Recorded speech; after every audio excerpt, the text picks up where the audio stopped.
Bienvenue dans l'univers enchanteur du conte africain 225, où les récits ancestraux prennent vie pour vous transporter au cœur des traditions et de la sagesse de l'Afrique. Dites-nous en commentaire, de quel pays magique venez-vous? Personne dans le village ne connaissait l'origine des brochettes d'Abdoulaye, sauf Echa. Elle observa Abdoulaye sortir un corps de son énorme réfrigérateur, le poser sur une table et commencer à le découper.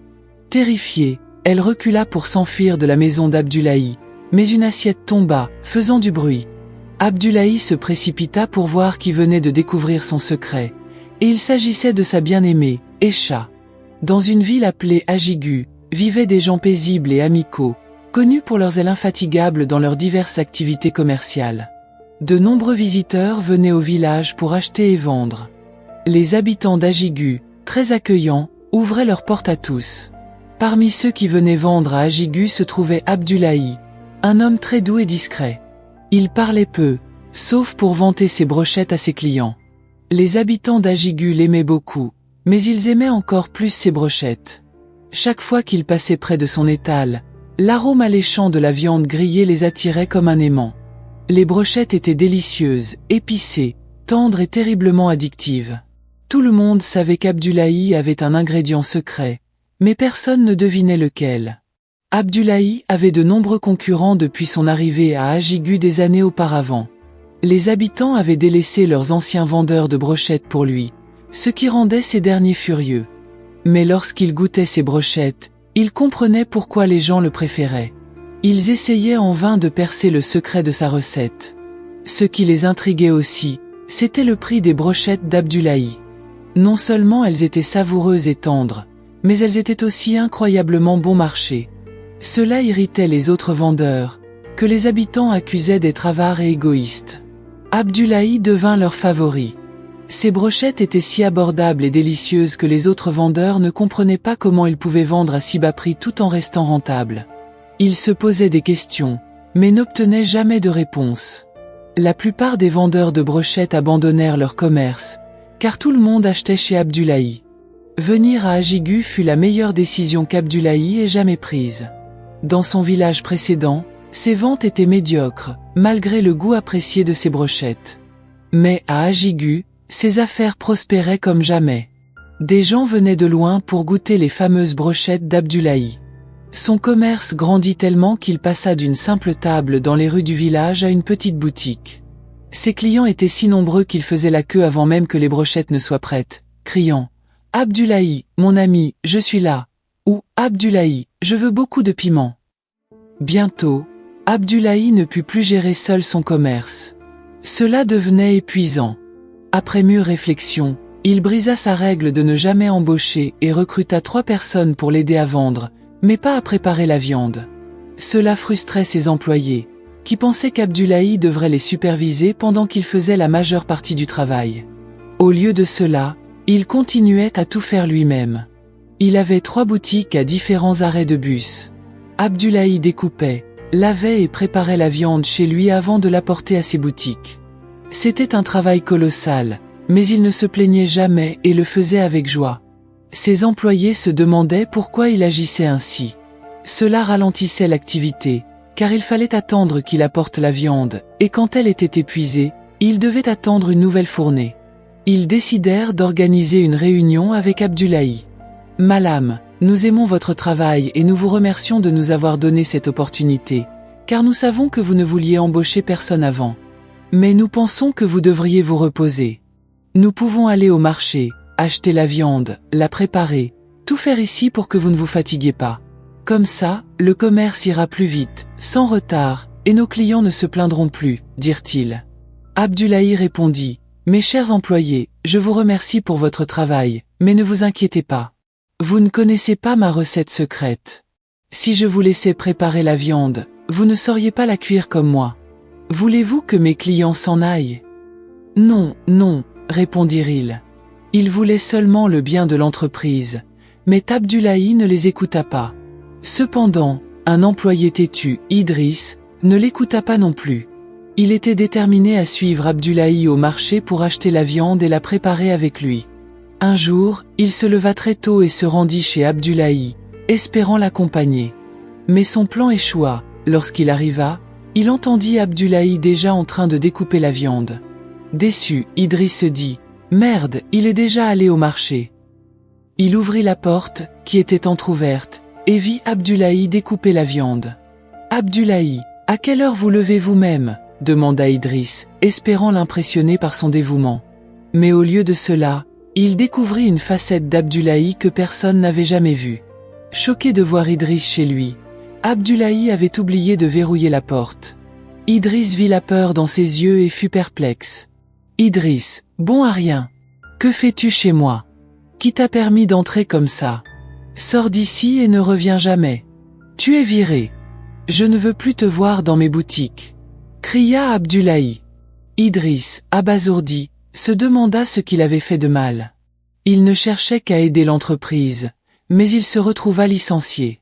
Quelques semaines plus tard, il trouva un emploi dans le deuxième meilleur commerce de brochettes du village, dirigé par Bachir. Bachir, surpris qu'Abdullahi ait renvoyé Idriss si brutalement, commença à suspecter qu'il y avait un problème avec Abdullahi.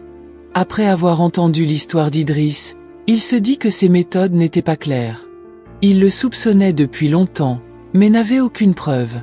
L'incident avec Idriss confirma ses doutes. « Je vais tirer ça au clair », déclara Bachir en consolant Idriss. Lors de l'anniversaire du chef, les habitants s'habillèrent de leurs plus beaux vêtements et se rendirent au palais pour célébrer. Ils dansaient, mangeaient et écoutaient les histoires du chef. Ce dernier avait engagé Abdullahi pour fournir des brochettes ce jour-là. Beaucoup de gens venaient de l'extérieur pour l'occasion, attirés par la nourriture gratuite et les cadeaux. Tout le monde voulait goûter les brochettes d'Abdullahi, surtout gratuites. Ce jour-là, Abdullahi était épuisé, travaillant sans relâche. Après avoir livré la viande à ses employés, il quitta la fête pour se reposer chez lui. Alors qu'il dormait profondément, il entendit des cris. « Il achète des humains. Il achète des humains. Est-ce pour ça que ces brochettes sont si bon marché ?» Il crut rêver jusqu'à ce qu'un grand bruit retentisse à sa porte. En l'ouvrant, il vit des villageois lui jeter du sable. « Abdullahi, dis-nous la vérité. À qui est cette dent? Qui as-tu tué ?» Terrifié et confus, Abdullahi fut emmené au palais du chef. « Depuis ton arrivée, nous t'avons accueilli comme l'un des nôtres. Mais aujourd'hui, nous avons trouvé une dent dans tes brochettes, une dent humaine, pas animale. Que as-tu à dire ?» demanda le chef. « Mon chef, j'aime ce village comme le mien, je ne ferai jamais une telle chose. C'est peut-être une farce ou un coup monté par mes concurrents. Vous savez que j'ai beaucoup d'ennemis à cause de mon commerce, » répondit Abdullahi, au bord des larmes. Les villageois, émus par ses pleurs, lui demandèrent pardon, convaincus que c'était un complot des autres vendeurs jaloux. Abdullahi fut libéré et reprit son commerce, mais avec plus de prudence. Tout le monde croyait qu'il n'avait rien à voir avec l'incident, sauf Bachir, qui restait sceptique. Un an après l'incident de la dent, Abdullahi aperçut une femme magnifique, Aïcha, la plus belle qu'il ait jamais vue. Ce fut le coup de foudre. Aïcha rit en le voyant la fixer. « Bouche bée. Vas-tu me demander mon numéro ou pas ?» dit-elle. « Oui, s'il te plaît, peux-tu me donner ton contact ?» répondit-il. Elle lui donna en souriant. « Tu me dois beaucoup de brochettes, Abdullahi. Tu me connais ?»« Oui, tu es le vendeur de brochettes le plus célèbre du village, » répondit-elle. Ainsi commença leur histoire d'amour. Abdullahi aimait Aïcha profondément et faisait tout pour elle. Aïcha accepta d'être sa petite amie, et ils devinrent inséparables. Leur histoire d'amour se répandit dans le village, et les gens étaient heureux pour eux. Mais si l'amour d'Abdullahi était sincère, celui d'Aïcha était fin, bien qu'elle le cachât parfaitement. Abdullahi comblait Aïcha de cadeaux luxueux, transformant son style vestimentaire modeste. Il lui donnait de l'argent sans qu'elle le demande, la nomma même secrétaire. Certains étaient jaloux de leur amour, tant Abdullahi était démonstratif. Cependant, ils se disputaient souvent sur un point. Abdullahi refusait qu'Aïcha vienne chez lui. « Ma maison sent la viande pourrie, Aïcha. Je ne peux pas te laisser venir, » disait-il. « Ça m'est égal, ne t'inquiète pas. Bientôt, je t'achèterai une maison à ton nom, et nous y passerons du temps ensemble, » promettait-il. Aïcha s'habituait à cette excuse, mais un jour, elle décida d'agir. Elle vola la clé de sa maison, s'y rendit et ouvrit discrètement la porte.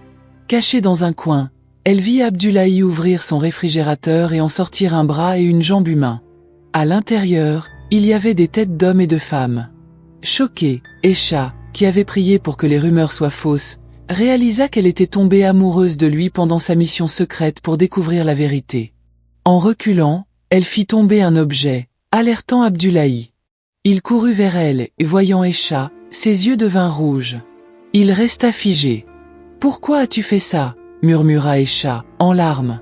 Sans réponse, elle s'enfuit chez Bachir et lui raconta tout. Bachir et ses hommes se rendirent chez Abdullahi, où ils trouvèrent des têtes humaines, des yeux et des squelettes dans le réfrigérateur. Abdullahi fut emmené au palais, où il avoua utiliser de la viande humaine pour ses brochettes. Il attirait des sans-abri, hommes, femmes et enfants, en leur promettant nourriture et abri. Les villageois, horrifiés, réalisèrent qu'ils mangeaient de la chair humaine depuis des années. Ils essayèrent de vomir, en vain. Abdullahi fut arrêté et condamné à la prison à vie. Aïcha pleura, déchirée entre son amour pour lui et l'horreur de sa découverte. Depuis ce jour, les brochettes furent interdites à Ajigu. La leçon de moralité de cette histoire: la confiance aveugle et l'attrait pour ce qui semble trop beau pour être vrai peuvent parfois masquer des vérités sombres. Soyez prudents et vigilants, même envers ce qui semble familier ou apprécié, car les apparences peuvent être trompeuses. La quête de la vérité et l'écoute de son intuition, comme Aïcha l'a fait malgré son amour pour Abdullahi, sont essentielles pour protéger soi-même et sa communauté. Enfin, l'honnêteté et l'intégrité dans ses actions, surtout dans les affaires, sont cruciales pour bâtir une confiance durable et éviter des conséquences dévastatrices.